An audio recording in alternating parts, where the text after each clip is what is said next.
Welcome to Centennial Hall, room 2213. This is a quick rundown of how the technology works in this room. Up here at the teacher station, we have our touch panel that's going to control just about everything we need in here. Right now we're at the startup page and there's a button that says press here to begin. When I press it, it gives me all the different projector options. I can power up just the left or just the right projector, power up both projectors or neither. For this demonstration, we'll go ahead and use both projectors. That powers up the projectors in the room and brings both screens down in the front of the class. The whole startup process takes just over a minute. While that's happening, we get a wait screen here on the touch panel, and we'll know that we're ready to go when that screen changes to our main screen.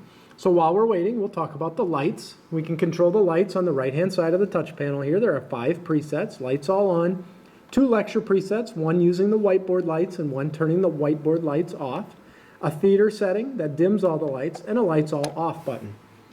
Those can also be accessed over here at the wall panel. We have 5 buttons here that correspond with the 5 presets there. And there's also a main on-off switch at the doors on both sides of the room. Okay, we also have a wireless microphone here in the room. We can get the wireless microphone out, and on the top of the unit there's an on and off switch. I'll go ahead and turn that on, and that's going to power up the wireless microphone, and then my voice will be reinforced throughout the room. Now you might have to adjust the audio based on where you're wearing the microphone or how loud your voice is, and in order to adjust that level up and down, we need to come over to our touch panel. And in just a second, our touch panel turns to the main screen now, so we're all booted up, and in the bottom right hand portion here is an audio control button. When I hit audio control, I get some options, and on the left hand side is my wireless microphone option. I can turn it up, turn it down, or mute it, and when I have it set to the level that I want, I click the back button to get back to my main page. Quick reminder that when I'm all done using the wireless microphone, I want to make sure and click that button off, because even if you're not using the wireless microphone, if it's powered on, the battery will completely drain. Okay, now we can talk about our main page here and how to get things to show up on the screen for us. The first thing we're going to notice is at the very top, there is a left projector tab and a right projector tab. Right now the left projector tab is highlighted, so whatever we change on our source select row is going to change on the left projector only. If we want to change what's on the right projector, we need to hit the right projector tab and then change what's on the source select row. Right now our right projector is showing the PC and our left projector is showing the PC. So if we turn and we look at the screens, you'll see the PC on both screens in the front of the room. A quick note on the PC is that you'll need to log into the PC when you come in. It's located down here if you happen to need to turn it on. You shouldn't. It should be powered on for you. The username is going to be the first part of your UWL email address, and the password is going to be your UWL net ID. So you'll need to individually log on, and when you're all done, you'll need to log out as well. Okay, so now we can go to our source select row and talk about the different devices we have here in the room. The next 2 on our list here we'll talk about together. There are 2 laptop options. We have a VGA laptop or an HDMI or a digital laptop. The connections for those are located right in the cable cubby on the teacher station here. We have the VGA and the HDMI.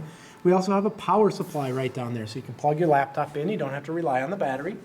I'm going to go ahead and plug my laptop in. I'm going to take the VGA cable, pull it right out of there, plug it into my laptop. Then I'll take the audio cable, and I'm going to plug it into the headphone jack on my laptop. Then my laptop should be ready to go.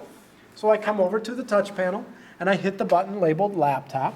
Now notice I'm on the left projector, so the left projector only is going to switch to my laptop.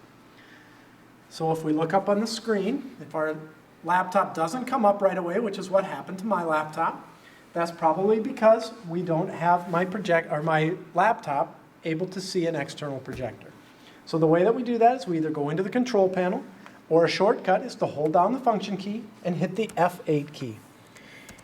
Then we'll want to choose the duplicate mode, and that will duplicate whatever I'm seeing on my computer up on the screen. So the next button we have on our source select list here is our Blu-ray button. When I hit the Blu-ray button, I get the different menu options and the control options for the Blu-ray. Play and stop on the left, our navigation and our menu on the right. The full screen video button gives me a little preview of what's happening there. I can hit the back button to get out of that. The Blu-ray is located on the right-hand side of the teacher station. It's right down here. You can use the front panel controls as well. And you do not have to have a Blu-ray disc in order to play something in the Blu-ray player. You can have a regular DVD or a CD or whatever you want. You can play it in there. It's This is also a good time to talk about the volume. Volume knob's located on the bottom of the touch panel here. I can turn it to the left and to the right to adjust the volume level. A quick note on the volume is that right now on the left projector we have the Blu-ray, and on the right projector we have the PC. But the only audio we're going to hear is the Blu-ray audio. And the reason for that is the Blu-ray is the most recent button press. So whatever you hit last is what's going to be the audio source in the room. So right now our Blu-ray would be heard, but even though our PC is showing on the right projector, it would not be heard in the room. The next thing on our source select list is the document camera. The document camera is on the right side of the teacher station. Power button's in the back here. When I press that power button, that light blinks green. When it's a solid green, I'll know the document camera is ready to go. My advanced features are up here by the camera. I can zoom in and out using the zoom wheel. Manual and autofocus, freeze, and your other options are all accessible right here on the front. Once the document camera is ready, I press the document camera button. And notice once again that I'm on the left projector tab. So the left projector is going to show the document camera for us. And the right projector still, since we haven't changed that tab, has the PC. The last thing on the source select row that we'll talk about is our auxiliary button. When I press the auxiliary button, I get a submenu that asks me if I want to use S-video or composite video. Those connections are back down here in our cable cubby. The audio jacks are shared by the two video sources, so always use these audio jacks. But the S-video is here, the composite video is there.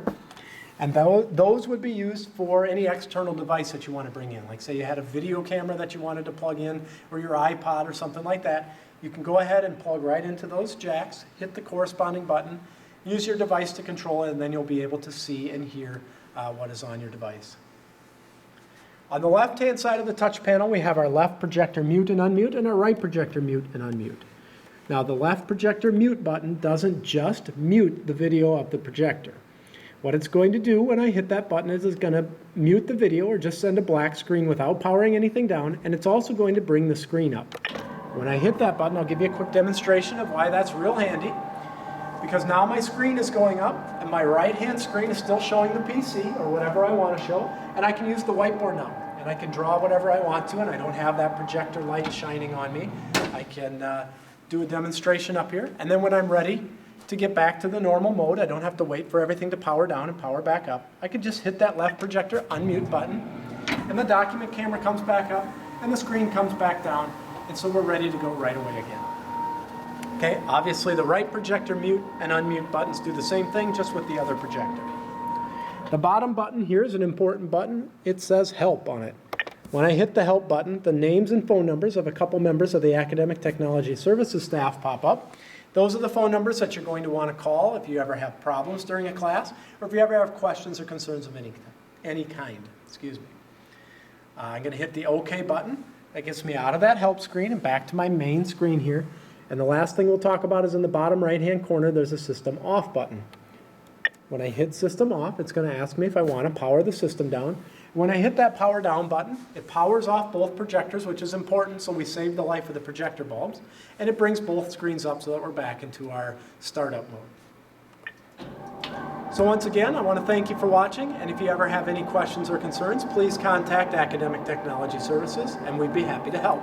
Thanks.